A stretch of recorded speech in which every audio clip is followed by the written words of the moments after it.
Boa noite a todos. Mais uma vez dando seguimento à nossa prática. Esse é o nosso terceiro encontro. Estamos aqui trabalhando o texto Zazen Yojinki. Aqui estar atento em Zazen, de Mestre Keizan Jokin Daiosho. Estamos usando o texto que está no livro Zazen, a Prática Essencial, livro de Koen Sensei. Estamos usando o texto da segunda edição. Essa é uma tradução que foi feita por Koen Sensei e seus alunos, é uma tradução muito interessante. Estamos agora na página 97. O texto Zazen Yojin, que ele é dividido em 8 partes. Agora vamos dar início à quarta parte, né? Na verdade, página 96, desculpa. Então, primeiro vamos com o poema de abertura dos ensinamentos, né? Kaikyoge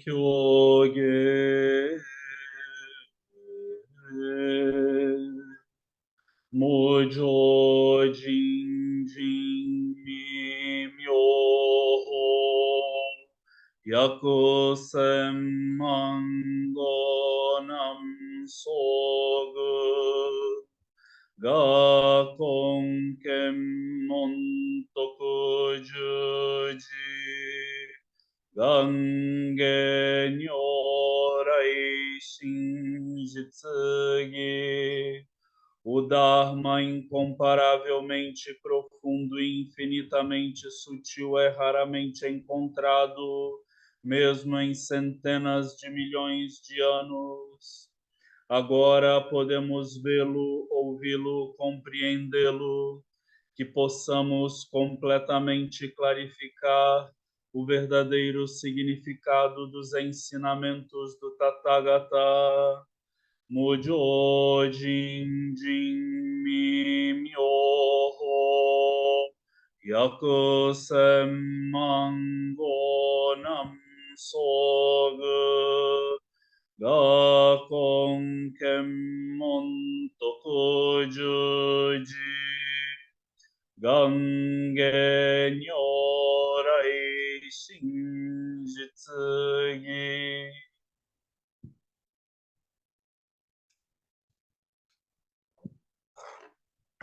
Então vamos lá.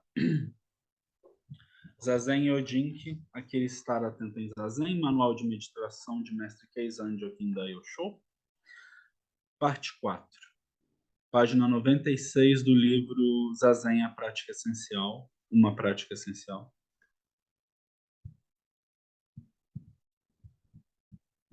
Então, o Mestre Keizan continua o texto da seguinte forma, né? Evite todas as artes e artesanatos, prescrições médicas e augúrios, assim como canções, música e dança, disputa, conversas fúteis, fama e fortuna, honra e lucro. Poesia e canções podem ajudar a clarificar a mente, mas não seja pego por elas. Abandonar caligrafia e escrita é o precedente superior das pessoas do caminho, a melhor maneira de harmonizar a mente. Então, eu gosto de pensar essa parte como onde tem placa, tem história. Ou seja, né, são recomendações muito específicas. E aí a gente lembra do nosso amigo Buda Shakyamuni, quando iniciou a Sangha e criou as leis, né? Criou o Vinaya, as, as normas, digamos assim, né? De conduta dos monásticos e dos leigos, né? Mas principalmente para os monásticos. A coisa aconteceu meio que organicamente, né? Diferente de outras tradições em que essas normas elas meio que são algumas vezes reveladas, algumas vezes impostas, assim, como um bloco só. Eu gosto de imaginar que quando o nosso mestre fundador original, né, o Buda Shakyamuni, ele criou as normas de Vinaya,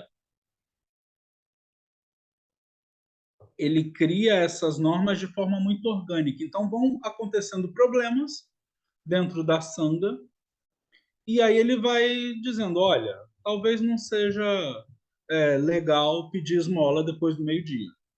Talvez, por um exemplo, né? Talvez não seja legal pegar o que não lhe pertence, né?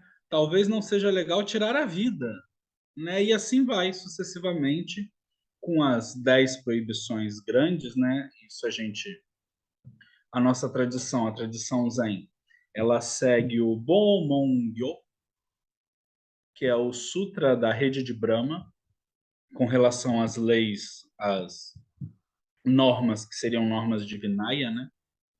Então, através desse sutra que a gente estuda e se baseia, né?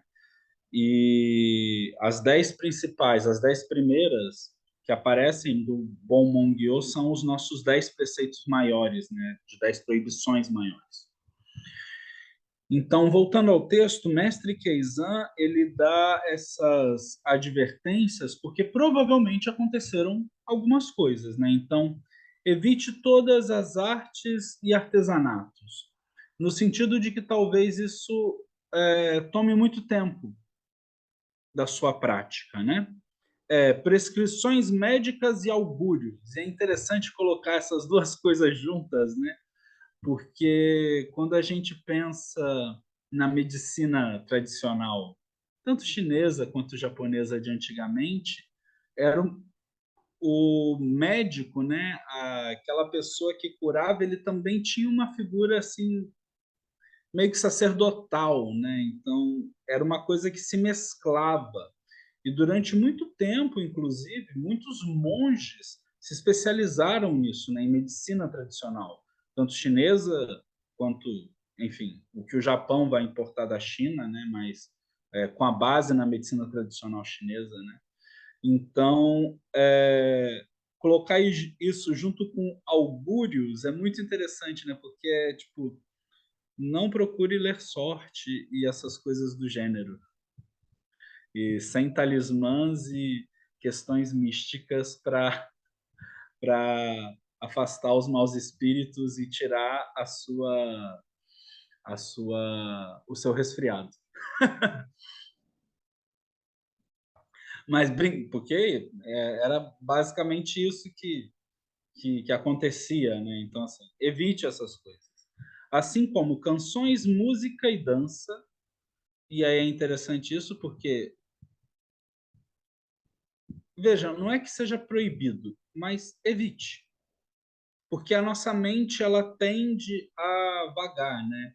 Então, pô, eu sou uma pessoa que vim da música, né? Eu estudei música durante muitos anos, né? Então, algumas vezes, e música clássica, né? Então, algumas vezes eu me pegava voltando do voltando da escola de música, né? E aí eu conseguia de memória lembrar toda a introdução da Carmen de Bizet, que demorava exatamente o tempo que o ônibus fazia da escola de música até a minha casa, uns 40 minutos. Então, a coisa, né? A música ela fica meio que como um chiclete na nossa mente e ela faz com que a gente fique com algumas vezes algum tipo de pensamento constante, quase compulsivo, né? Então, para a gente tomar cuidado com isso, né? É isso que ele está dizendo. Não é que não faça, mas tome cuidado. Observe para onde a sua mente vai nesses momentos, né? Eu acho que é muito mais isso que Mestre Keizan está querendo falar, colocar, expressar aqui, né? E aí ele dá continuidade, né? Evite disputas, conversas fúteis, fama e fortuna, honra e lucro. Disputas é meio que óbvio, né? Então vamos evitar brigar com um amiguinho. Conversas fúteis, porque conversas fúteis nunca são muito boas, né? A fofoca nunca é muito boa, né? Assim, faz com que a gente mergulhe na, na raiva, na ganância e na ignorância, né? Não necessariamente nessa ordem, mas principalmente na ignorância, muitas vezes na raiva e acaba nos levando à ganância. Fama e fortuna, né? Ou seja, é você lembrar que nada é fixo e permanente. E quem é esse eu que busca essa fama e essa fortuna, né? Honra e lucro também, né? E aí ele continua, né? Poesia e canções podem ajudar a clarificar a mente, mas não seja pego por elas. Abandonar caligrafia e escrita é o precedente superior das pessoas do caminho, a melhor maneira de harmonizar a mente.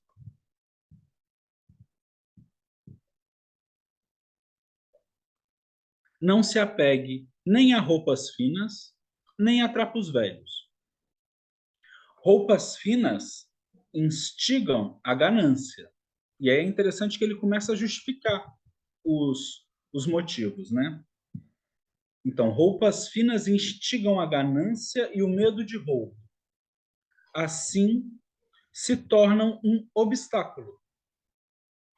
Recusá-las é considerado excelente desde os tempos antigos.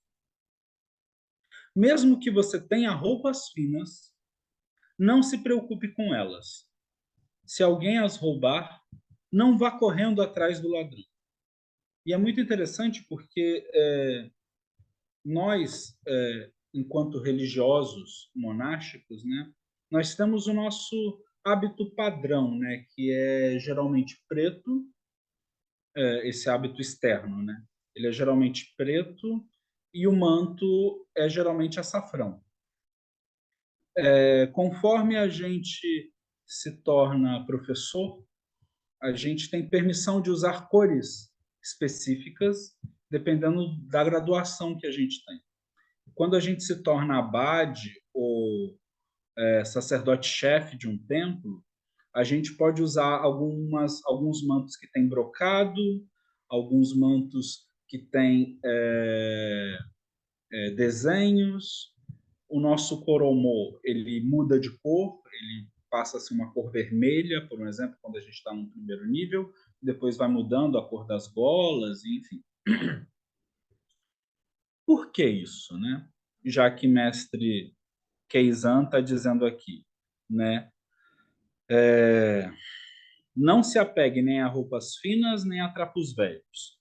Roupas finas instigam a ganância e o medo de roubo. Assim se tornam um obstáculo. Recusá-las é considerado excelente desde os tempos antigos. Mesmo que você tenha roupas finas, não se preocupe com elas. Se alguém as roubar, não vá correndo atrás do ladrão. Então, as roupas, elas são algo que, é claro, que elas são fundamentais para o nosso conforto, né? Mas elas também são algo que despertam alguma coisa em alguém.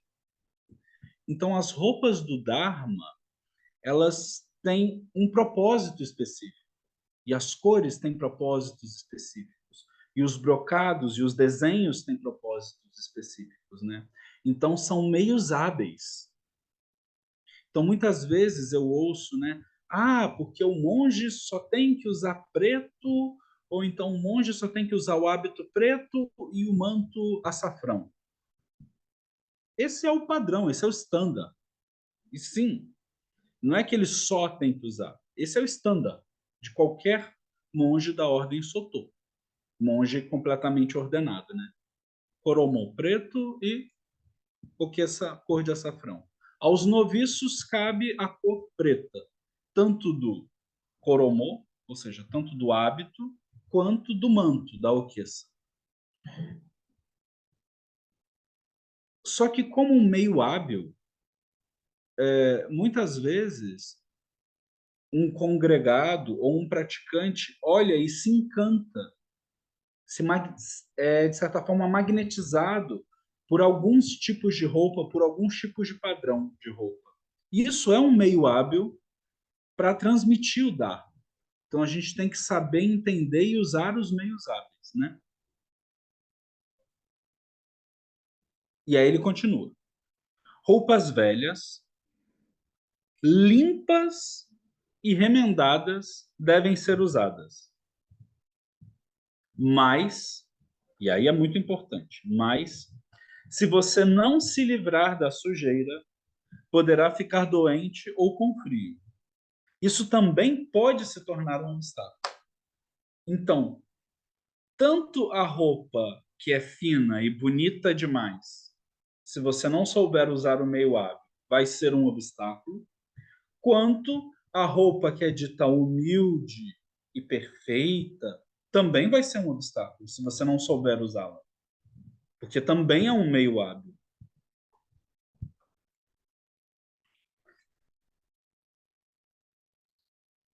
Embora não devemos ficar ansiosos por nossas vidas, se roupa, comida e sono não forem suficientes, serão chamados de três insuficiências e serão causa de regressão.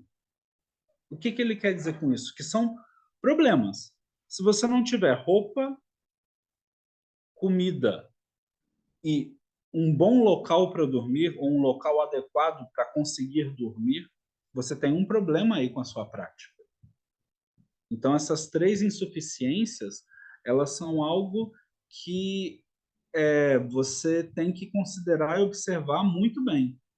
E, inclusive, dizem, né, que existem méritos infinitos em você prover essas três coisas a um praticante do caminho, né?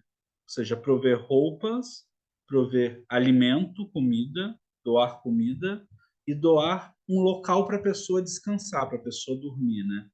Isso são coisas muito, que geram muitos méritos, né? Segundo ensinam os antigos. E aí ele vai começar a falar das questões de alimentação, né?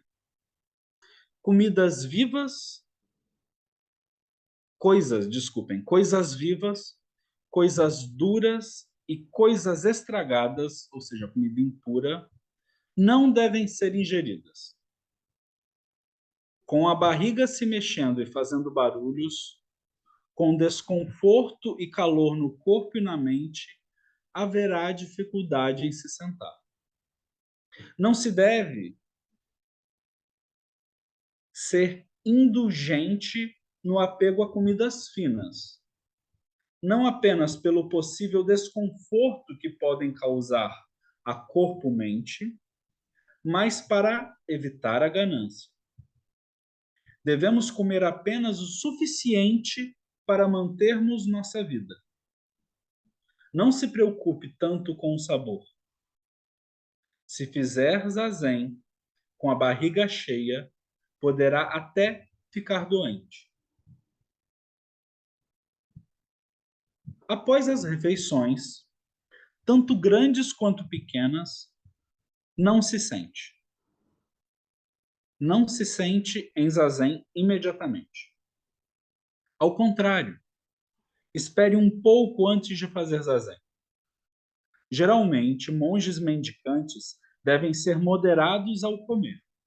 Isso significa limitar suas porções. Comer 2/3 e deixar 1/3. Todos os medicamentos tradicionais, como o gergelim e o inhame selvagem, podem ser ingeridos. Inhame selvagem é o cará, né? É aquele, é diferente daquele do inhame pequeno, é aquele inhame grande, né? E tem também, aqui entra na classificação daquele, tem um inhame que é gigantesco, que é em japonês é nagaimo, né? Que eles geralmente fazem, não é moer, eles fazem esse movimento que eu esqueci, mas em português, desculpem. É, enfim. Ralar, não seria ralar? Pode ser ralar, mas faltando palavra é ralar mesmo. Obrigado. É amassar, né? Porque igual É, tapiri. é um ralar, é um amassar, né? Triturar, Mas talvez. triturar, enfim, pilar pode ser. E que é muito bom para o corpo, porque ele fica meio baboso, né? E você ingere ele cru. Então é muito bom. E é um tipo específico, né? Por favor, cuidado com alimentos crus. Não, é importante a gente dar essa ressalva. Podem ser ingeridos, né? Ou seja, esses medicamentos. Né? Essa é a técnica fundamental para harmonizar corpo-mente. E aí, o que ele está falando aqui como técnica fundamental para harmonizar corpo-mente? Comer bem. Comer é a alegria do Zen, né? E ficamos plenos da felicidade do Dharma. É isso que recitamos antes de comer. Mas voltando. E aí, com isso, ele termina essa quarta parte, que é uma parte de advertência sobre. Ele está tratando aqui, está orbitando na questão das três insuficiências, né? Que são as roupas, desculpem, a comida e o sono, ou seja, local para descansar. E aí vamos ao, eu ouso dizer, o corpo principal do texto, que aí a gente inicia a quinta parte, que é uma parte bem longa. Quer dizer, até as partes que a gente viu eram parágrafos, pequenos parágrafos, entre 6 e 8 parágrafos, né, em cada parte.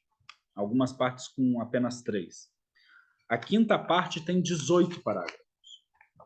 E a gente pode dividir ela em 3 partes. E é interessante que é a partir desse momento que ele começa a dar a explicação de como fazer o zazen. Até então, ele estava explicando o budismo básico e ele estava explicando como a nossa mente funciona e as coisas que podem dificultar a nossa prática. Agora ele vai falar da nossa prática em si, do zazen em si. E aí ele inicia, né? E estamos na página 97.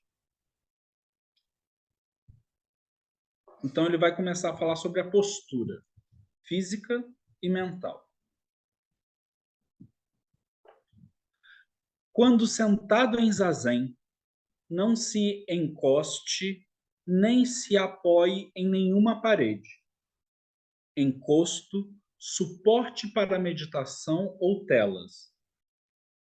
Também não se sente em locais de muito vento ou locais altos de grande exposição ao sol e a ventanias. Estas podem ser causas de doenças.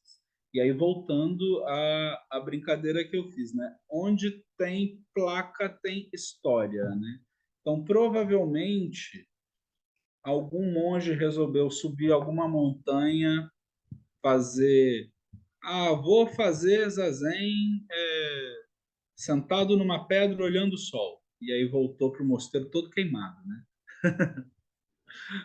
Ou, vou fazer zazen aqui nesse finalzinho de tarde. Aí veio a tempestade, aí voltou para o mosteiro encharcado, ficou gripado e sobe os créditos, né? Morreu.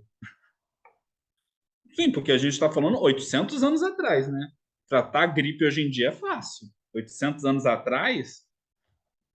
Então, assim, brincadeiras à parte, onde tem placa tem história, né? Então ele fala para as pessoas. E eu tenho que me retratar aqui, né? Não é que ele fale para os monges, ele fala para as pessoas. Esse é um texto que ele está falando para leigos, né? Então ele está dando essa advertência tanto para o seu grupo de monásticos quanto para o grupo de leigos, para os praticantes que não tomam os votos e que estão ali na sanga, estão ali praticando, estão ali recebendo os ensinamentos.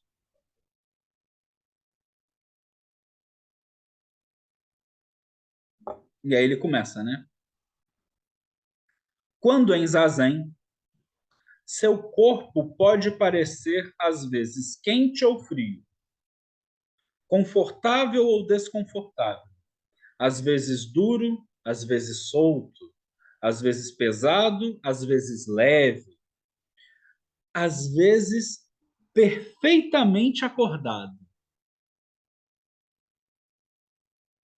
Tudo pelo fato de a respiração não estar regulada. Esta deve ser regulada. Então, a primeira coisa que Mestre Keizan enfatiza é: observem e cuidem da sua respiração. E aí, depois dele falar isso, dele dar essa advertência, ele dá o caminho das pedras. Esta é a maneira de regular a respiração. Super simples. Abra a boca.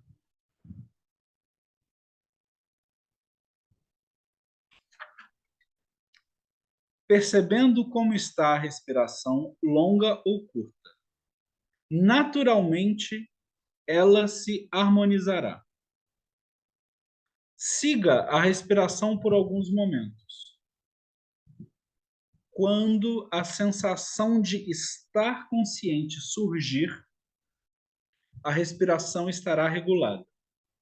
Depois disso, deixe-a seguir normalmente pelas narinas. O que isso quer dizer? Geralmente, quando a gente faz a Zen, a gente, sem querer, a gente fecha a boca. E Mestre Keizan, ele está dizendo assim, então vocês abram a boca. Quando a gente se senta em Zazen, uma das primeiras coisas que a gente tem que fazer é colocar a ponta da língua no céu da boca, né? No palato. Então tá aqui, aqui nasce os dentes, né, nos meus dedos, e aí você encosta a língua na parte superior. Por quê? Porque você solta o maxilar, porque se você fecha os dentes e prende o maxilar, você dificulta o quê? A circulação de sangue para o cérebro. Quando você trava. Então você solta e encosta a língua no céu da boca, porque quando você encosta a língua no céu da boca, naturalmente ela puxa toda essa musculatura de base que segura o maxilar. E sem você precisar se esforçar para ficar segurando o maxilar numa posição.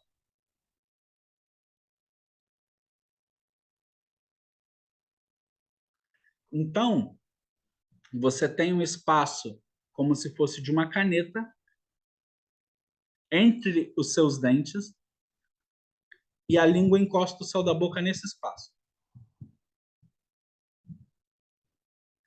E a boca, os lábios, eles se tocam levemente. Então, quando a gente inicia o zazen, a língua tem que estar nessa posição e a gente respira pelo nariz e solta pela boca 3 vezes. 3 respirações longas.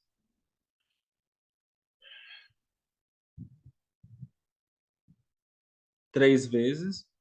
E depois você passa a respirar só pelo nariz.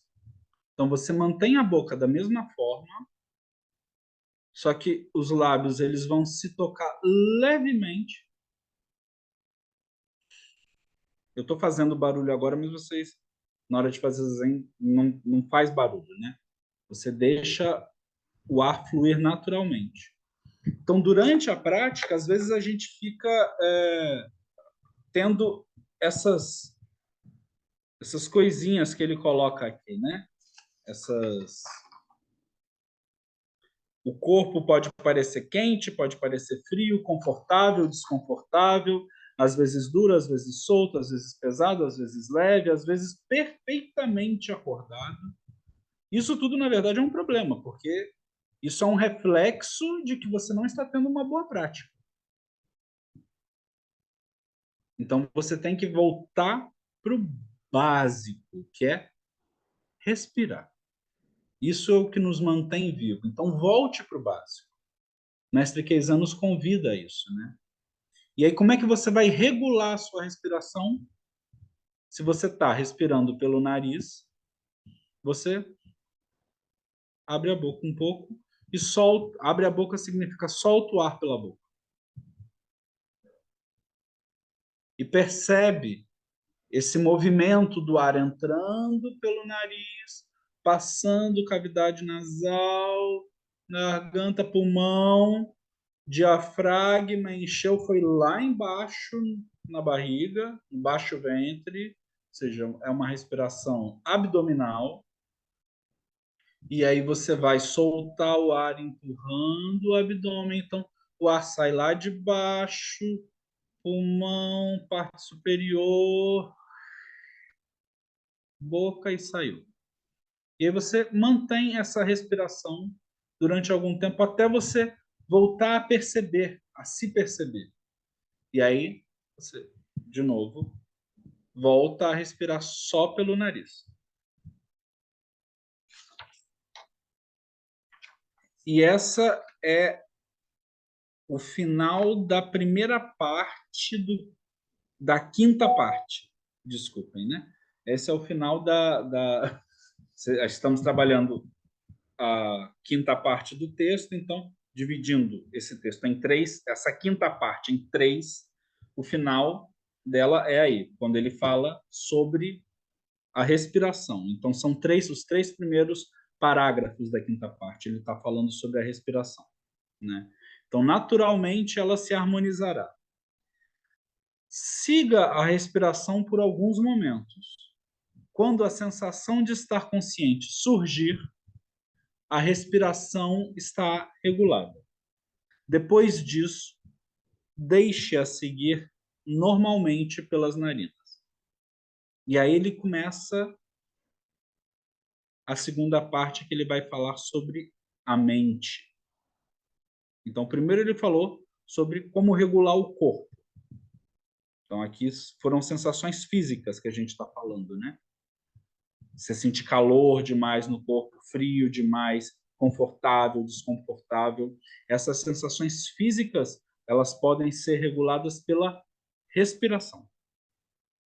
Segundo o mestre Keizan, o método é abrir um pouco a boca e deixar o ar entrar e sair e observar esse movimento.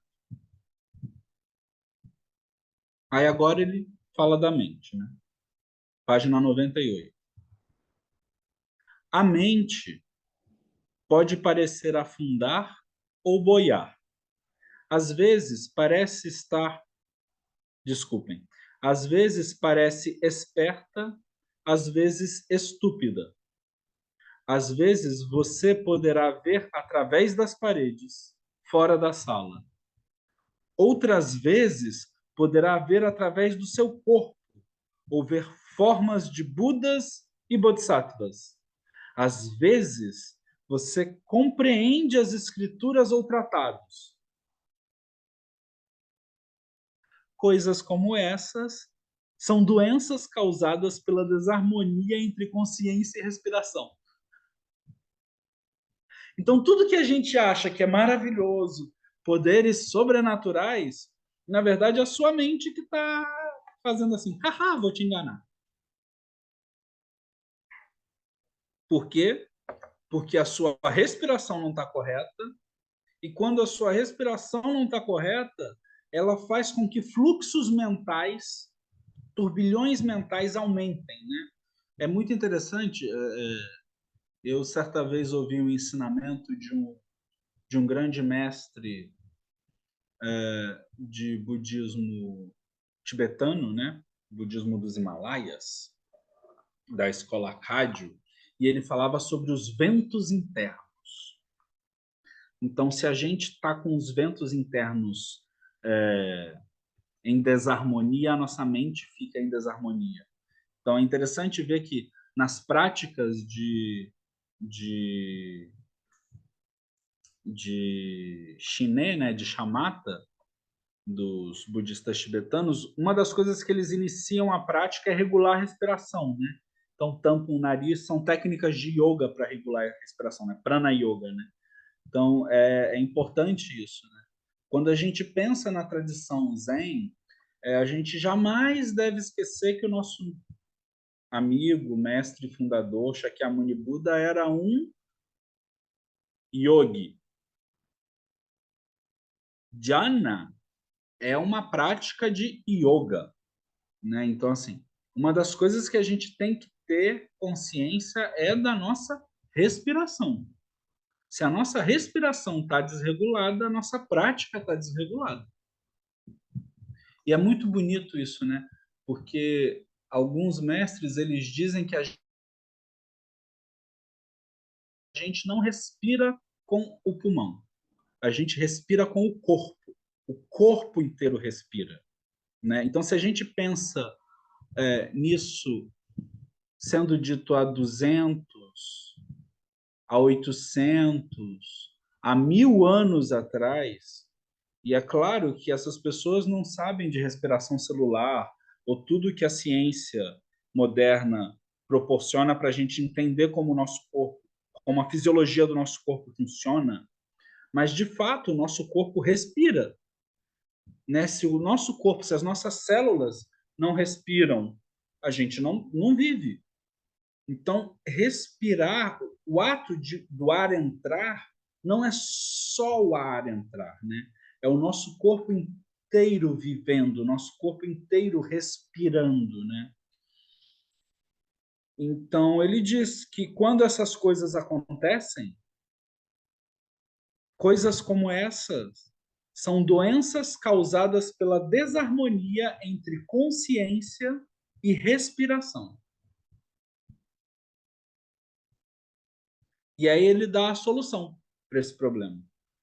Quando essas coisas acontecem, sente-se com a atenção descansando em seu colo, ou seja, na base, no que a gente chama em japonês de tanden, né? No ventre, nessa nessa parte de abaixo do umbigo e principalmente a sua atenção na articulação coxo-femoral. O que eu quero dizer com isso? Se você tiver com um zafo muito alto ou muito baixo, você prende a circulação do sangue e dos líquidos, né? Linfa e enfim. E aí você vai ter cãibra. E aí o seu corpo vai ficar desconfortável. E aí o sangue não indo para as suas pernas, entre muitas aspas, é claro, por favor, não respiram. Porque não está levando oxigênio. Isso é básico para o nosso entendimento moderno, científico, de como o nosso corpo funciona. Só que esses caras, há 2.600 anos atrás, há 1000 anos atrás, 800 anos atrás, 700, Mestre Keizan esse ano completou 700 anos de falecimento, estão falando disso, né? Seu corpo respira. Tenha atenção com a sua respiração. Tenha atenção em como o seu corpo está. Ou seja, voltando, né? Quando essas coisas acontecem, sente-se com a atenção descansando em seu colo. Se a mente afundar em torpor, e a gente já falou do torpor lá atrás, como um dos 5 problemas que podem ser obstáculos profundos à nossa prática, foque a atenção entre os olhos, onde começa o cabelo, cerca de 8 centímetros acima do centro das suas sobrancelhas. Ou seja, joga a sua atenção para cá, para esse ponto. O que ele quer dizer com isso? Quando a gente se senta em zazen, a gente geralmente deixa o olho entreaberto, olhando 45 graus a 1 metro de distância, né? Olhando a 1 metro de distância a 45 graus. Desculpem o meu português. Se a gente entra em torpor, pelo nosso olho estar semi-aberto, é fácil a gente cair nessa sonolência ruim, que não é sono. Qual é o remédio? Você concentra nessa parte. Com isso, você pode até abrir o olho um pouco mais e olhar na linha do horizonte e concentrar na diagonal superior. Esse é o remédio para o torpor.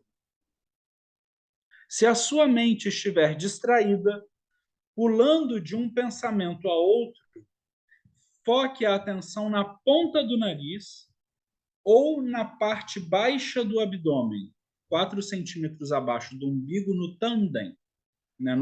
No texto original, esse parênteses ele não existe, porque no texto original fala foque sua atenção na ponta do nariz.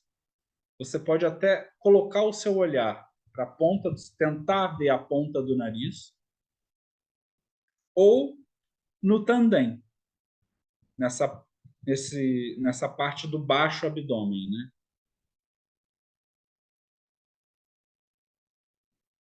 Isso é para quando a nossa mente fica pulando de um pensamento para o outro.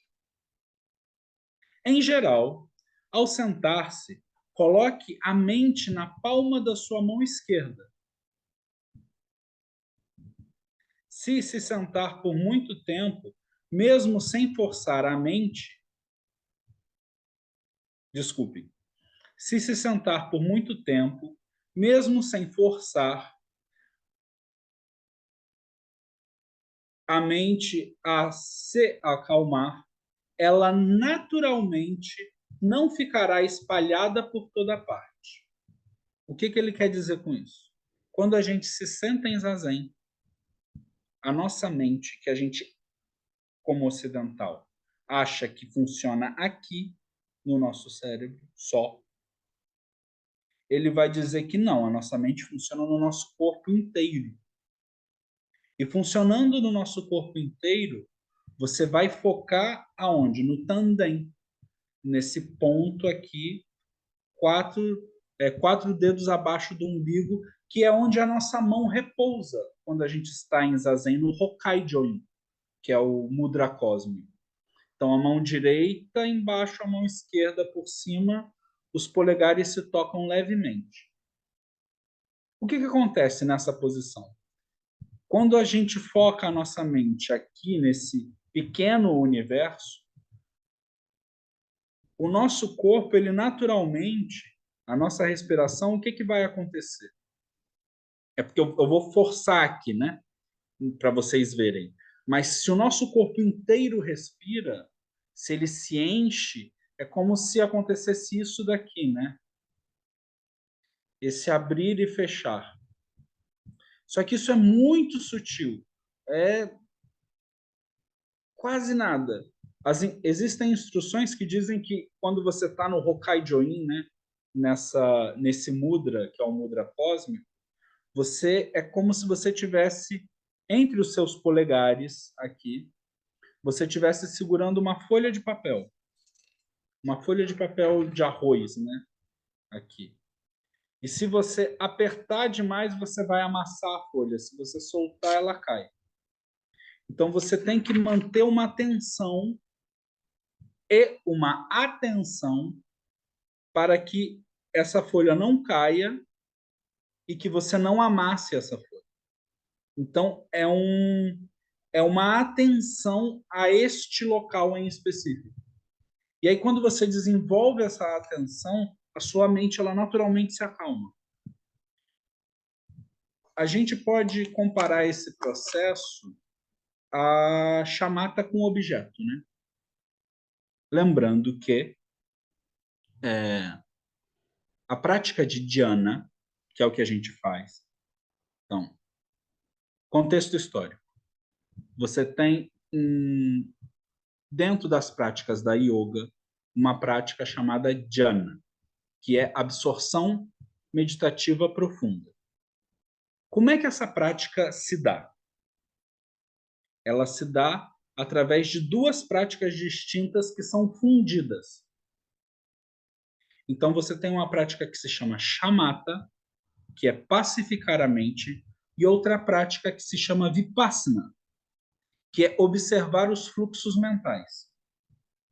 Quando você funde essas duas práticas, você entra numa prática chamada dhyana, que é absorção meditativa. A palavra dhyana, ela é uma palavra em sânscrito. E eu posso estar pronunciando errado, meu sânscrito não é bom, que os catedráticos me desculpem.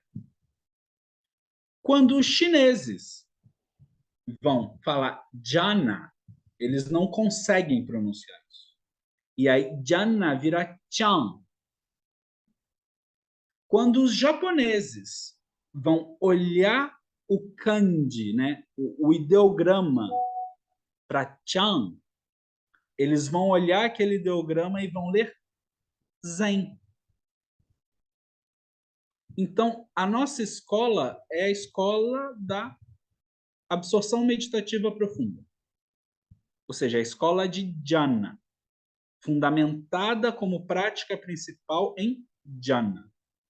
E aí, quando a gente olha historicamente como é que se pratica jhana, a jhana ela é praticada e realizada quando você tem essas duas coisas muito bem estabelecidas, que é shamatha e vipassana. Só que você não precisa, e aí é que está o pulo do gato. Você não precisa fazer só shamatha, você não precisa fazer só vipassana. Você não precisa treinar só shamatha ou treinar só vipassana. Quando você se senta em zazen, você consegue fazer as duas coisas ao mesmo tempo. E aí a esse conjunto da obra a gente chama de jhana, de zen, de sentar-se em zen. Zazen, sentar-se em jhana. O que mestre Keizan está colocando aqui como foque sua mente em cima da mão esquerda, isso é um tipo de prática de shamatha, que é a shamatha com objeto. Só que nesse caso é uma shamatha pura, porque o objeto não é externo, é a sua mente dentro da sua mão. E existe a shamatha, eu posso estar equivocado, não sou especialista nisso, eu tenho que abrir esse disclaimer. Então, existe o que eu acho que eles chamam de shamatha impura, que é shamatha com objeto. Então, olhe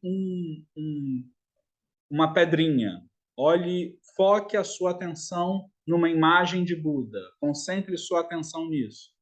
Concentre sua atenção na respiração, aí a gente já entra para a shamatha pura, né?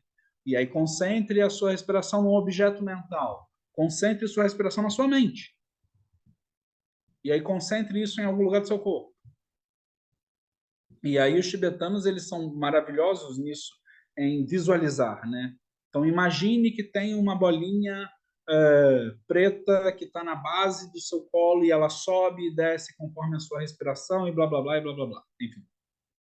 Então, o mestre Keizan, em vez de dar um monte de caminhos, ele só diz: concentre a sua mente na palma da sua mão. Simples.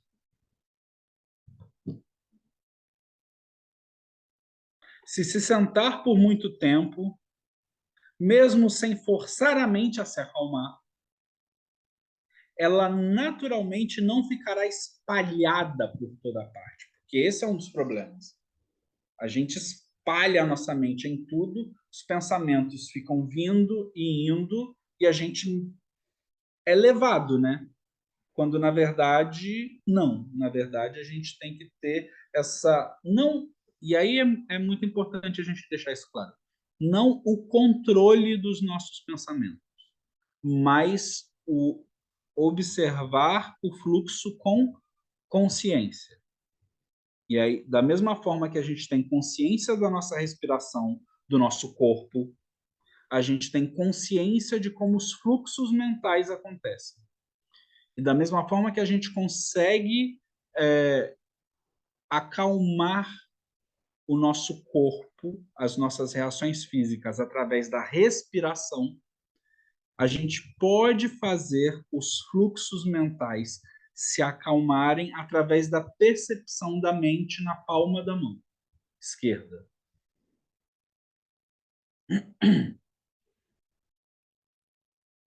Então, voltando, né?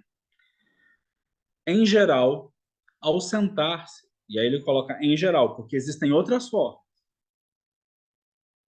Em geral, ao sentar-se, coloque a mente na palma da sua mão esquerda. Se sentar por muito tempo, mesmo sem forçar a mente a se acalmar, ela naturalmente não ficará espalhada por toda parte. Agora, em relação aos ensinamentos antigos, embora sejam lições para iluminar a mente, não os leia, escreva, nem ouça em excesso. Não é que você não pode fazer, mas em excesso. Fazê-lo em demasia pode perturbar e dispersar a mente, chegando inclusive a provocar doenças. E é importante ele dizer isso, né? Porque muitas vezes a gente entra num looping, né? Numa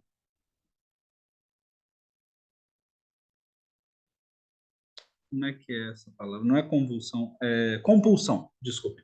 A gente entra numa compulsão mental de querer entender e saber do Dharma, e estudar e ser o melhor, o que entende todos os sutras, entende todos os ensinamentos. E aí é o que a gente falou no encontro passado, né? Você se perde nisso. Você perde a oportunidade de praticar, que é simples. Mestre Keizan está colocando aqui que mestre Shakyamuni, né? O que Shakyamuni Buda fez. Shakyamuni Buda, quando sentou-se e realizou o despertar, o Dharma ainda não tinha sido manifesto. Os ensinamentos não tinham sido proferidos. E mesmo assim ele conseguiu realizar o despertar. Olha que incrível! É isso que Mestre Keizan está tentando nos lembrar. Então, mesmo que você não saiba os detalhes dos sutras, dos shastras, do Abhidharma, dos comentários, você pode despertar. Olha que maravilha! Eu ousaria dizer que democrático, mas a gente tem que ter cuidado com algumas palavras, porque democracia, na verdade, não é uma palavra boa, porque se a gente olha a origem da palavra, a democracia era quem tinha terra, né? É que podia votar na Roma antiga, na Roma não, na Grécia antiga, né? Então a gente tem que ter cuidado com alguns termos, mas de certa forma é democrático se a gente olha no contexto pós-moderno atual da palavra, é democrático. Você não precisa saber tudo. Você não precisa saber a vírgula do ensinamento secreto de como alcançar a iluminação. Não. Está aqui. É fácil. Claro que existem meios hábeis, existem ensinamentos profundos, existem técnicas maravilhosas que vão te levar a esse mesmo processo. Eu gosto de usar o exemplo, voltando, né? Eu não sou especialista em budismo tibetano. Abro esse disclaimer aqui. Mas eu gosto de usar o exemplo da prática de sadhana, que é uma prática maravilhosa. E que, geralmente, você cria lá um monte de coisas, visualiza um monte de coisas na sua mente, e aí visualiza Budas, imagina fazendo oferenda, faz confissão, me desculpem, é uma brincadeira, você faz um carnaval, né, um desfile de escola de samba, um monte de alegorias, um monte de coisas acontecendo, e é maravilhoso. E aí você invoca a deidade, né, o Buda, o Bodhisattva, enfim. E aí recita o mantra, né? Ou seja, faz a atividade do Dharma daquela deidade, daquele Buda. E aí depois disso tudo, ou seja, depois que você cansou bastante a sua mente, você dissolve aquilo tudo. E por alguns segundos fica naquela mente dissolvida, naquele, entre aspas, né, naquele nada, e apenas está ali. E aí depois você retorna, né? E essa é a prática principal. Olha que engraçado. Não é você fazer a escola de samba. É você repousar a sua mente na natureza original. Eu posso estar equivocado, eu volto a dizer, não sou especialista em budismo tibetano, mas é isso que eu ouvi alguns comentários, né? Assim, na verdade, toda aquela prática te leva a esse momento. Observar a sua mente, repousar a sua mente na mente original.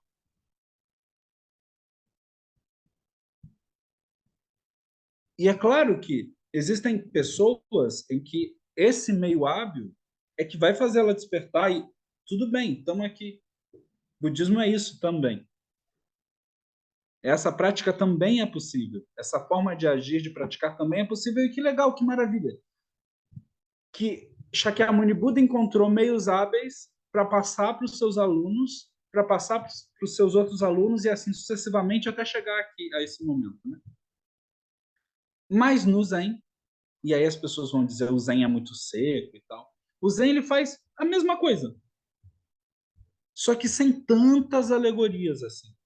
Mas está acontecendo ali a mesma coisa, que é repousar a mente na natureza da mente original. Ou na mente original da natureza. Ou, enfim, esse jogo de palavras que eu me perco. Desculpem, é a dislexia falando mais alto. Mas voltando, né? Mestre Keizan, ele dá esse pulo do gato. Então, onde é que está a sua mente no Zazen? É isso que ele está te convidando a refletir. E aí ele continua, né? Voltando, né?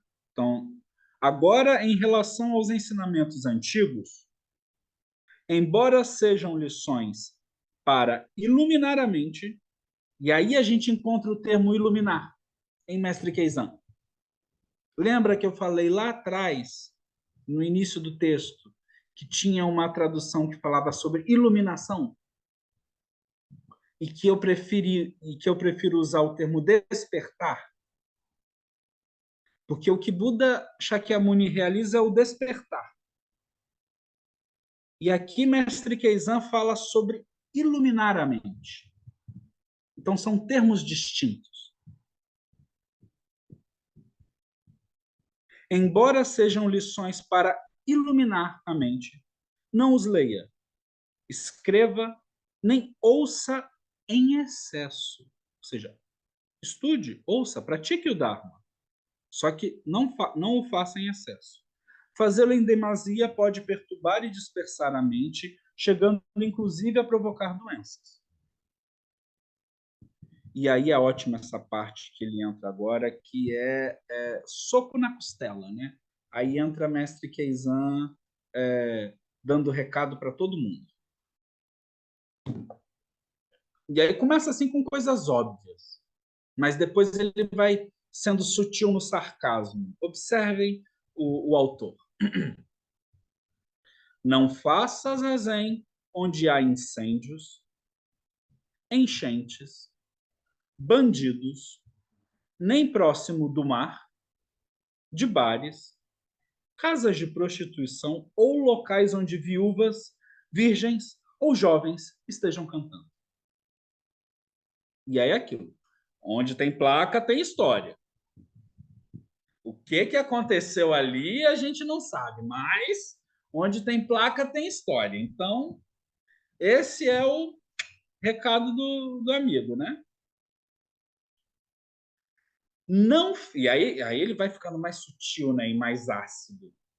Não fique perto de reis, oficiais importantes, pessoas poderosas ou cheias de luxúria e desejosas de nome e fama, contadores de histórias ou pessoas que gostem de discutir à toa.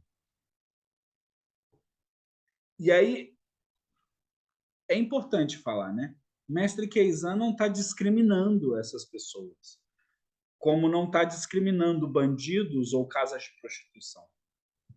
Mas é uma advertência para você ter cuidado para onde a sua mente vai quando você está junto dessas pessoas. Não tem problema de você estar junto, mas tenha cuidado onde sua mente está indo, né? E aí ele vai ficando mais sutil, mais brabo ainda, né? E aí, sobre os serviços budistas para as massas, ou seja, para os leigos, para as pessoas, e projetos de grandes construções de templos, aqui no caso, né? Embora sejam coisas boas, quem apenas se concentra em zazen não deve se envolver com elas. Ou seja, se a sua prática neste momento for realizar zazen, se você está com este treinamento neste momento, essas coisas elas não são importantes. Mas é neste momento. E isso é um erro que os ocidentais pegam por não entender o texto. Eles pegam isso daqui, tiram todo o contexto e dizem: olha, mestre Keizan está falando que a gente não tem que fazer cerimônia, que a gente não tem que construir templo. Não, não é isso que mestre Keizan está falando. Ele está falando que neste momento em que você está em treinamento, está treinando o zazen, está aprendendo o caminho, essas coisas não são importantes. Por quê? Porque tem outras pessoas responsáveis por isso.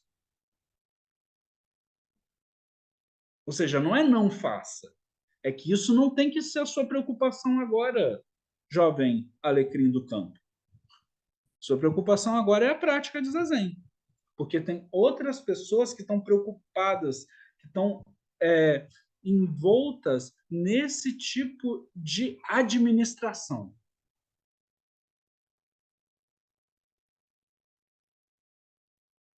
E aí ele continua. E aí vai sendo. Aí ele vai enfiando mais ainda a faca ali do lado na costela. E aí agora ele começa a girar a faca, né? Aí ele diz: não se apegue a pregar ou ensinar, pois as distrações e pensamentos dispersivos vêm daí. Não sinta prazer em multidões, nem procure discípulos.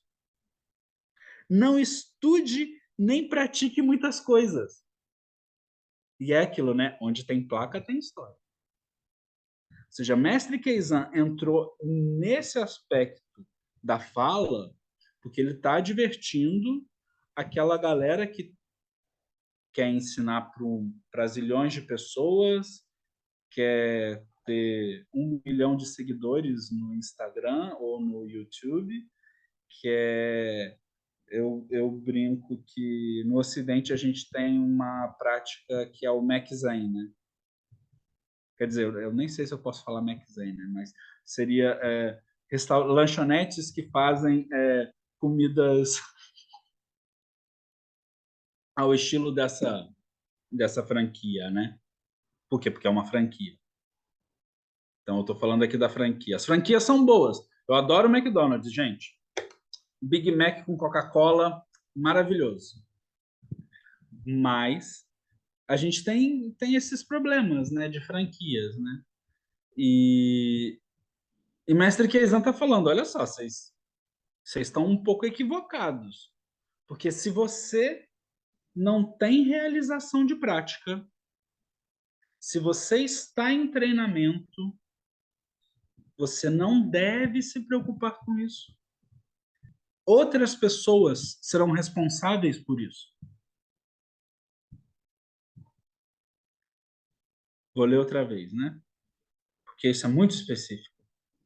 Sobre os serviços budistas para as massas e projetos de grandes construções, embora sejam coisas boas, quem apenas se concentra em zazen, e aí esse é o termo, apenas se concentra em zazen, ou seja, para as pessoas que estão em treinamento,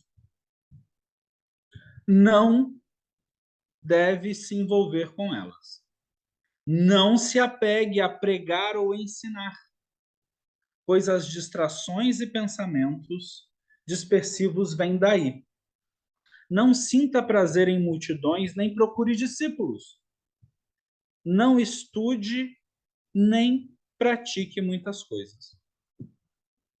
E aqui Mestre Keizan termina essa segunda parte do 5º parágrafo.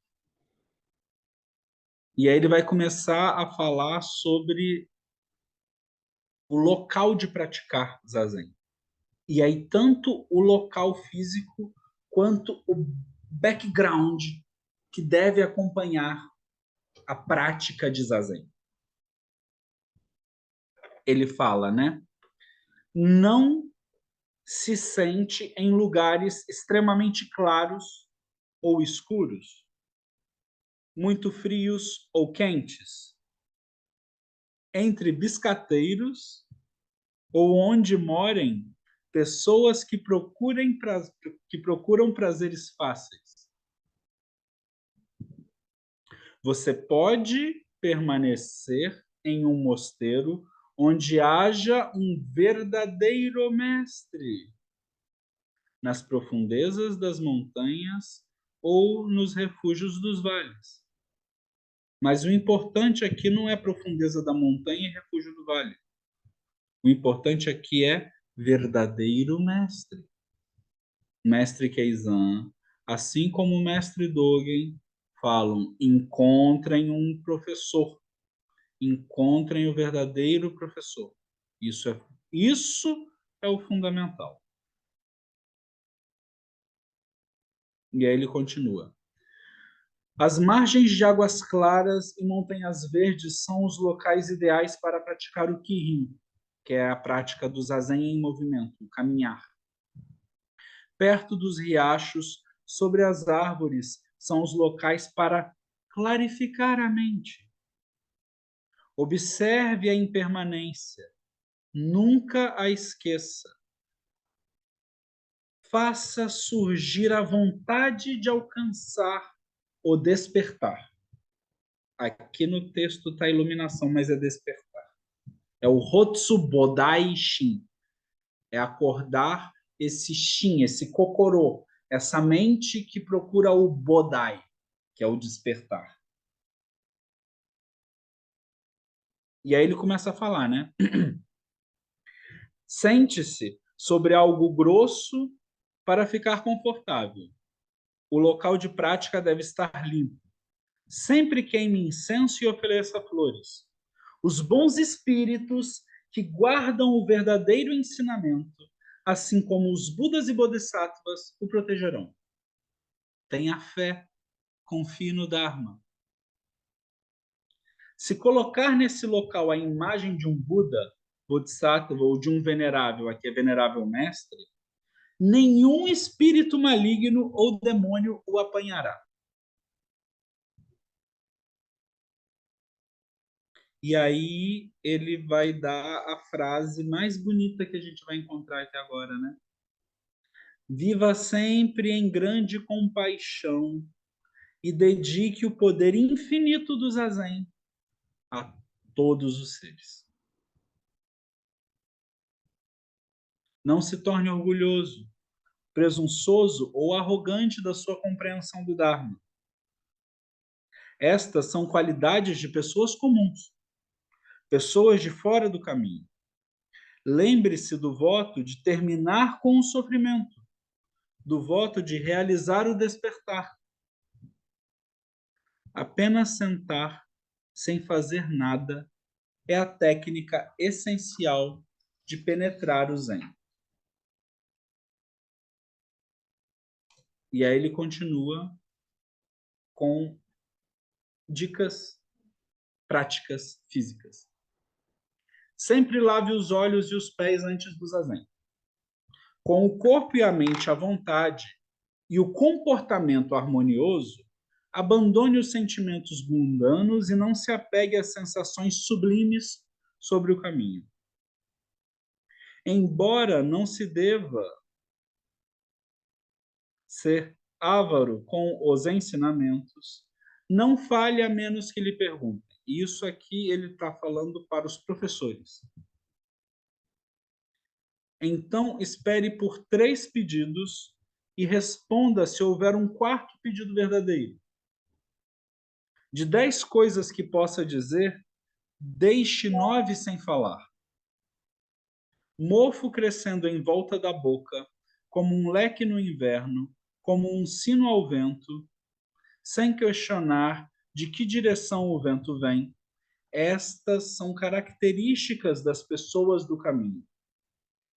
Apenas vá pelo princípio do ensinamento, sem selecionar as pessoas. Vá pelo caminho e não se congratule. Este é o ponto mais importante a relembrar.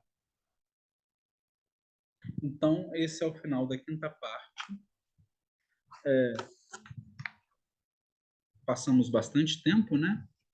Mas se vocês quiserem fazer alguma pergunta, alguma dúvida, estamos aqui.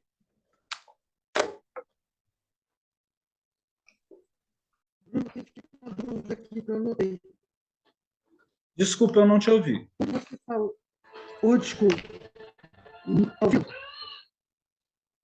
Ouviu? Não sei se eu estou com o microfone. Deixa eu botar aqui.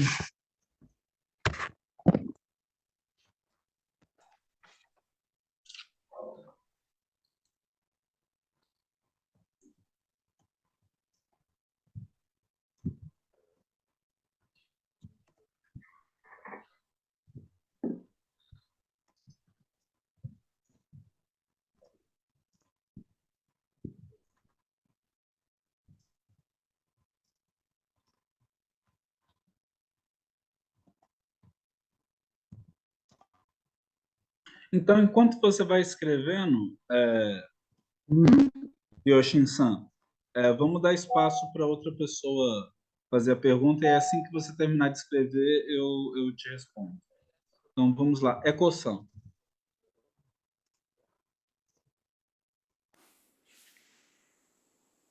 Boa noite. Magnífica explanação, Roshi. Por favor, é sobre a posição das mãos. Na nossa escola, a gente começa a montar o entrelaçamento do corpo, não é? Pela direita e vai montando direita e esquerda. Queria saber, isso aparece às vezes, e para mim também nunca consegui uma explicação, por que é essa ordem? Como é que ela se montou? Ou se fizer ao contrário, o que acontece? Enfim, por que é assim? Por que ela se monta desse jeito? Basicamente isso. Entendi. Existe uma questão de que a forma como nós praticamos o zazen, ela é a forma como era praticado o dhyana, que é yoga, né? Então, existe uma questão de ordem prática,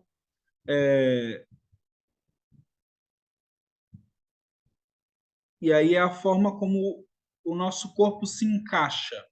Então, é o melhor encaixe para o nosso corpo, é o encaixe que dá melhor equilíbrio para o nosso centro de gravidade e é o encaixe que permite que a nossa respiração seja boa, né? Então, existe... E aí os manuais de meditação.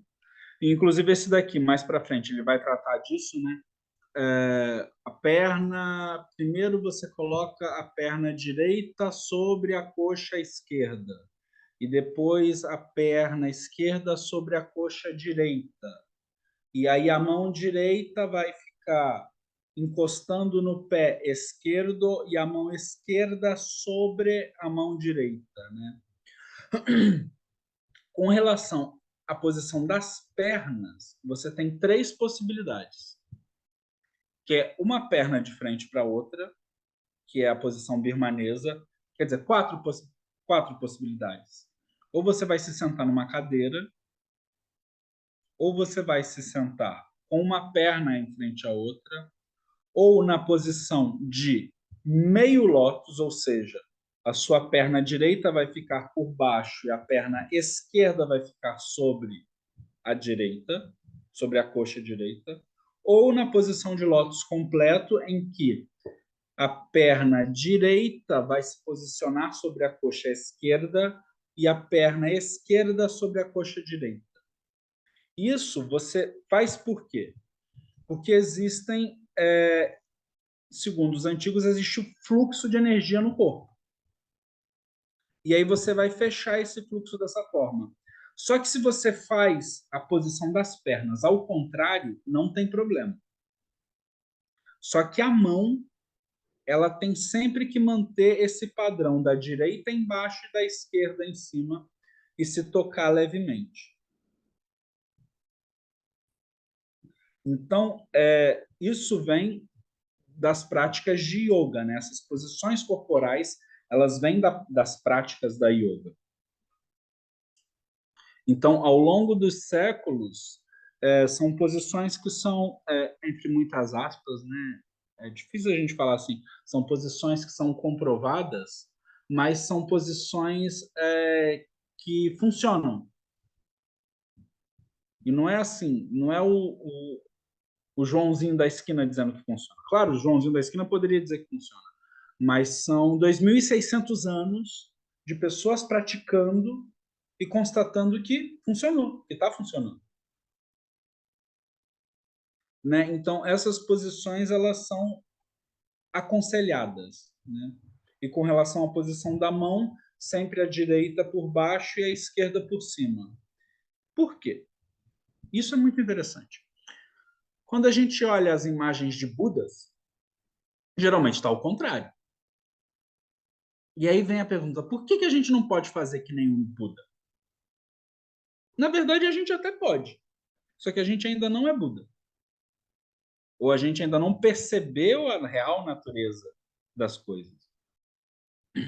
Então, como um lembrete, e aí isso poucas pessoas conseguem explicar, né? A gente faz o Hokkaido-in invertido como um lembrete de que nós ainda não conseguimos realizar o despertar. Porque quando a gente conseguir realizar o despertar, não importa se é de Yokai-Ruin, não importa se você está com a mão para cima fazendo ola, não importa, porque você está manifestando a budeidade o tempo todo. Então, o Hokkaido-in, esse mudra cósmico, ele, além de ser algo muito prático para você focar a nossa atenção, a mente, ele é também um lembrete de que vão abaixar um pouco a bola, né? Você tem que ter essa consciência de que você ainda não realizou o despertar. E eu acho que eu consegui responder a sua pergunta. Ficou alguma dúvida? A Márcia, ela coloca aqui no chat, né? Fiquei com uma dúvida. Quando você falou na língua no céu da boca, isso tem alguma coisa com os meridianos? Ou isso é coisa dos tibetanos? Então, esta posição das mãos... Então, essa posição das mãos não tem com que só inverte as mãos de um Buda? Então, eu acho que eu meio que respondi a essas questões que você colocou. Mas isso tem alguma coisa com os meridianos? Tem. Mas isso é uma discussão um pouco mais profunda e que não é tratada aqui neste manual em específico. Né? Existem outros manuais que vão tratar sobre isso, mas esse em específico não trata sobre meridianos de energia, por exemplo, né? Ou se isso existe ou não. Não é essa a preocupação agora. A preocupação é que essa posição é uma posição cômoda. É uma posição anatomicamente cômoda, desculpem. É uma posição anatomicamente cômoda, porque quando você coloca a língua no céu da boca, você traz todo esse conjunto de músculos, dessa micromusculatura interna que vai segurar o maxilar na posição. Então, eu acho que a ideia é mais essa. Claro que tem ponto de acupuntura, então a gente pode traçar uma relação, mas voltando, né? Até que ponto que isso é pensado ou não, a gente tem que ter um olhar histórico crítico sobre isso e não ficar num achismo. Eu posso dizer, eu acho que tem a ver, mas aí isso é um papo para outro momento, né? Neste manual não trata exatamente disso.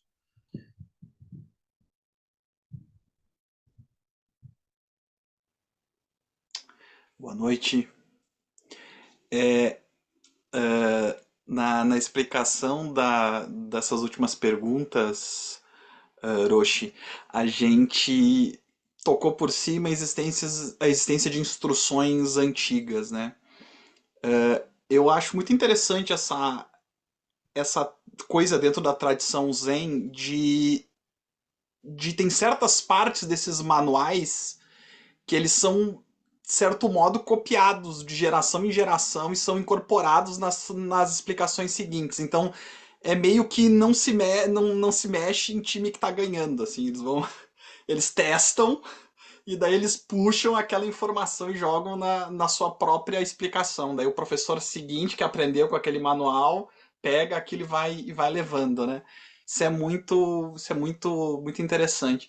Mas as outras tradições que tiveram contato com esses ensinamentos também pegam coisas da meditação budista, dessa coisa da postura. Os taoístas têm uma preocupação com postura também, pegam partes desse tipo, copiam dos budistas parte dessa estrutura, ou enfim, copiam, tô jogando aqui no ar, não sei, talvez um influenciou o outro na China, mas tem muita coisa que é na Índia, enfim, né?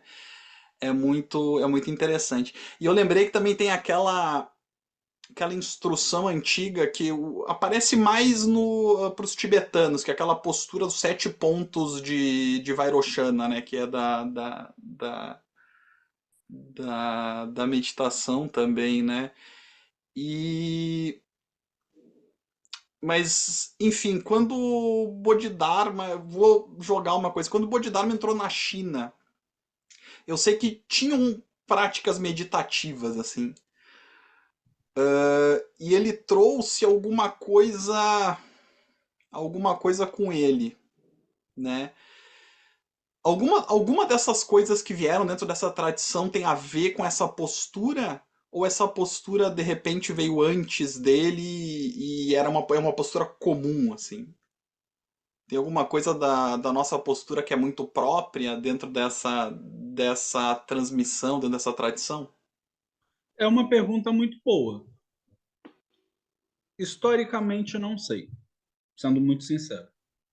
O que eu observo, por um exemplo, né, para conseguir responder essa pergunta, eu vou abrir um parênteses aqui. Né? Eu sou formado em acupuntura e já dei aula de acupuntura e de história da acupuntura, né? Como a acupuntura surge e vai se desenvolvendo na China e tal. Né? E é muito interessante que quando o budismo entra na China, a forma de fazer diagnóstico e tratamento muda, porque aí vai ter influência da forma como os indianos tratam as doenças, como os indianos, inclusive, veem o corpo. Então, assim, é claro que a medicina chinesa estava muito bem consolidada quando os ensinamentos budistas entram na China, mas existe uma mudança no foco de algumas coisas, né? Então, é a partir desse momento que eles dão prioridade a diagnóstico através não através dos, mas com preocupação com relação aos 6 órgãos, em vez de se preocupar com os 5 elementos, que é uma tradição muito específica da mística taoísta. Então, eles vão ter um olhar mais fisiológico da coisa, né? Assim, então, tem esses movimentos que a gente observa ao longo dos séculos.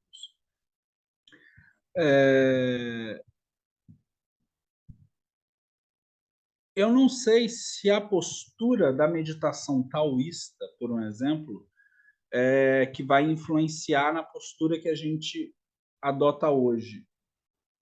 Não sei, eu acho que quando o budismo chega na China, e a gente está falando de dinastia Han, ou seja, 200 antes de Cristo, que chegam os primeiros ensinamentos e chegam as tradições que a gente hoje pode classificar como terra pura, mas que não tinham esse nome, tinham só o budismo, né? E chegam os primeiros sutras e vai lá o o fulano vai até a Índia e leva os sutras, né? E tem todas as histórias mitológicas. Provavelmente nessa leva foram manuais de meditação. E provavelmente nesses manuais de meditação, nesses shastras e nesse Abhidharma que foi levado, né? Nesses três textos, devia de ter postura, né? Manual de postura de como faz a coisa. Então, eu estou sendo muito sincero com você, não sei. Deve ter, eu não sei. Isso é uma coisa que a gente pode sentar, olhar e pesquisar. Eu acho que é possível da gente ver como é que chegam essas posturas, né? E aí a gente olhar nos sutras e claro que a gente tem que ter o cuidado de saber que assim, é a fonte histórica até certo ponto, né? Porque tem sutras que vêm realmente da Índia para a China e tem sutras que são criados na China e exportados para a Índia para validar o que os chineses estão querendo dizer. Então a gente tem que ter esse cuidado. A gente sempre tem que ter esse cuidado. Mas até que ponto que o que Bodhidharma vai levar de novo vai ser a postura física? Não sei. Talvez o que ele leve de novo é esse ensinamento que tem a ver com o estar ali no momento presente. E é independente da postura física. Ele vai adotar essa postura clássica que a gente lê, ele fica lá 9 anos sentado, virado para a parede, e que a gente, na Soto, vai praticar desta forma, por causa deste ancestral. Mas eu não sei se isso era algo novo, porque se ele sai da Índia no ano 600, 500 depois de Cristo, mas o budismo chega na China no ano 200 antes de Cristo, porque o budismo chega na China muito rápido. Porque você pensa que Buda Shakyamuni falece no ano 600 antes de Cristo, né? Antes da Era Comum, desculpe. No ano 600 antes da Era Comum. E aí, em 400 anos, o Brasil tem o quê? 500, né? 400 anos de tradição, isso vai migrar, vai chegar na região do Levante, do Oriente Próximo, vai subir pela Rota da Seda e vai entrar na China dos Han. Nas Chinas dos Han, né? Esse disclaimer é importante colocar também, né? Porque nunca esse negócio de China, como a gente entende hoje, não existia, né? Eram vários reinos, principados, enfim, ducados. Então, assim, quando chega ali e chega vários, chega várias possibilidades, né? Então, quando o Bodhidharma, no ano 600, ou seja, 800 anos depois do budismo já existir nas regiões das Chinas, é que ele vai trazer esse ensinamento, né? Então é muito interessante quando o Bodhidharma se defronta com o imperador Wu Jilian, que na verdade não era um imperador, provavelmente era um duque ou um príncipe ali daquela região. E aí esse duque, esse príncipe, ele fala: eu construí sei lá quantos templos, que mérito tem nisso, né? E ele diz: mutoku, sem mérito. Não é que não há mérito. E aí a gente tem um problema de tradução. As traduções são ruins. Não é que não tem mérito, é mutoku, é sem mérito, é para além do mérito. E aí o imperador não entende. E aí Bodhidharma vai, dá as costas, atravessa o Rio Amarelo em cima do seu pedaço de bambu e vai ficar 9 anos lá sentado de frente para a parede. E aí praticando o que a gente entende sobre Zazen. Então, assim, eu não sei se o que ele trouxe, se a postura física era uma coisa nova. ou se isso já existia. Eu não tenho essa certeza. Então, isso é algo para a gente estudar juntos.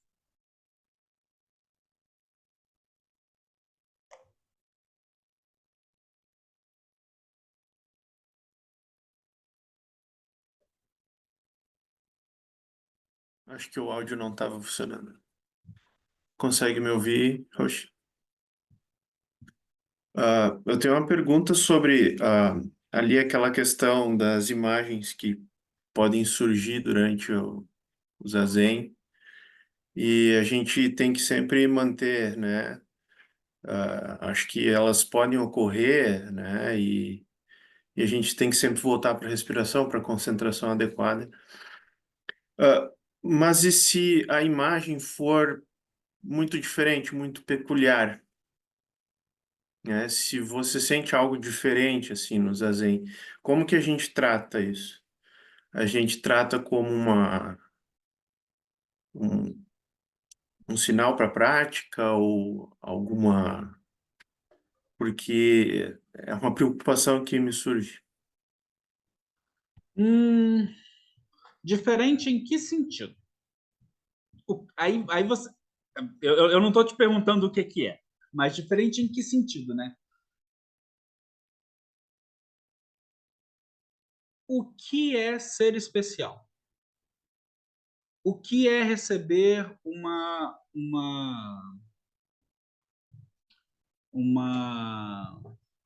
um recado dos Budas, por assim dizer, né? É você repousar na sua natureza, na natureza original da sua mente. Qualquer coisa além disso, qualquer coisa, você tem que ter cuidado, porque vai ser uma forma sutil da sua mente querer algo. E aí a pergunta é: quem quer? Quem é essa mente que quer alguma coisa, além da natureza original dela? Então, claro que os Budas e Bodhisattvas se manifestam de várias formas. E aí pode ser a guampa de tererê, de mate. Como pode ser a imagem de um Buda dourado em raios esplendorosos que preenchem todo o universo. Mas aí a gente volta para o problema original. O sujeito que observa, a coisa observada e a ação. Todas essas três coisas não são fixas e permanentes, não têm natureza própria, e por não percebermos isso gera sofrimento. Quando a gente pratica, a coisa vai ficando mais sutil. Mas ainda assim é uma percepção equivocada da realidade. Alguns mestres zen falam, né, de forma quase herética. Se você vir Buda, mate Buda. Por que ele fala isso? Porque se você vê um Buda fora de você, externo, diferente de você, não fora externo, né, mas diferente de você, no sentido, diferente da sua real natureza da mente, mate ele, porque não é Buda. Então, mesmo os bodhisattvas, mahasattvas, as imagens, tudo, a gente tem que ter muito cuidado, porque pode ser a nossa mente nos enganando de forma muito sutil. Então, assim, claro que existem sinais da prática, os textos eles vão tratar disso ao longo dos séculos, né?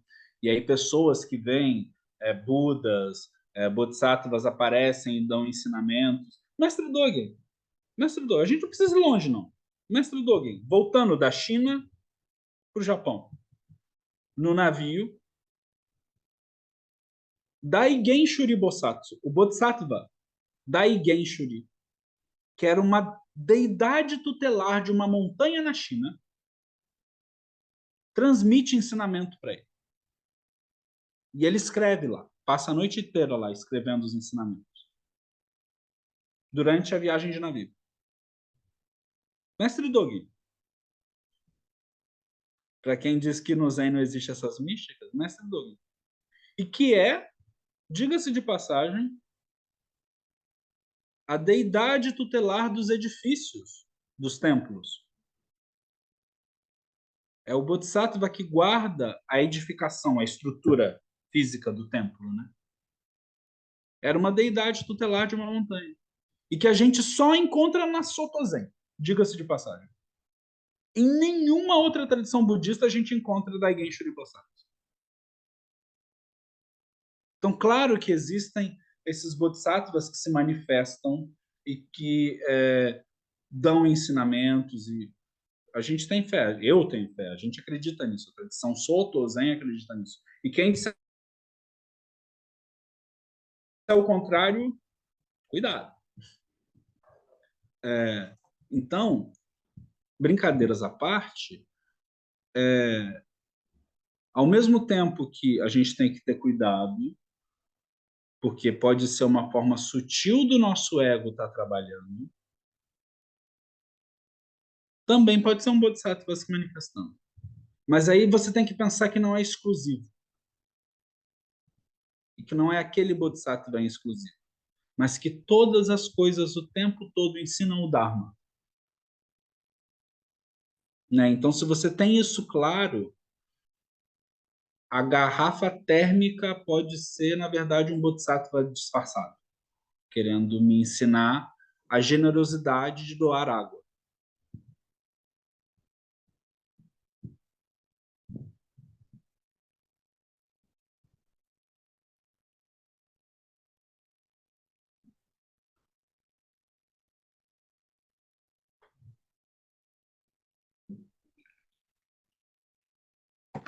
Bem generosa, diga-se de passagem.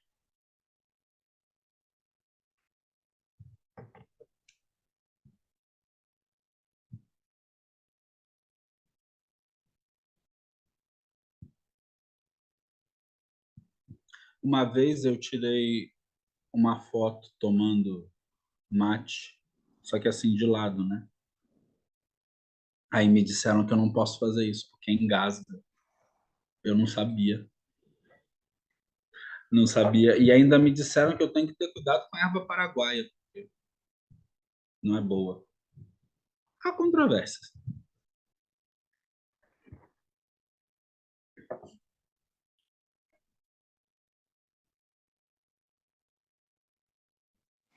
Gaúcho não me dá um segundo de paz. Eu não ia dizer nada não, mas foi alguém lá das suas bandas. Isso é tudo intriga da oposição. Mas brincadeiras à parte, meu povo, mais alguma dúvida?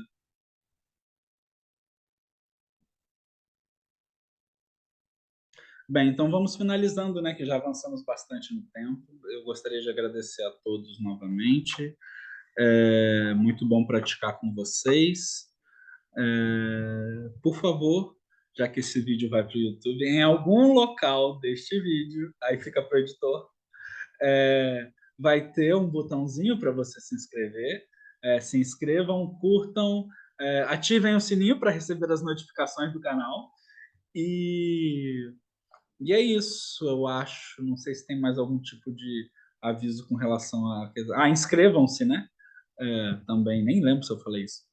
Mas muito obrigado pela prática de vocês. Qualquer dúvida, deixem nos comentários também, que a gente responde. Demora um pouco, desculpem, mas respondemos. Bem. Nega waku waku no kodoku wo motte yamaneko isai ni yoyoboshi warera to shujo to minato ni butsu to jousen koto. Que os méritos de nossa prática se estendam a todos os seres e que possamos todos juntos realizar o caminho de Buda. Oferecemos a todos os Budas através do espaço e do tempo, a todos os honrados Bodhisattvas e Mahasattvas e a Mahaprajna Paramita, a Paramita da perfeição de sabedoria, a mãe de todos os Budas. Muito obrigado, boa noite a todos.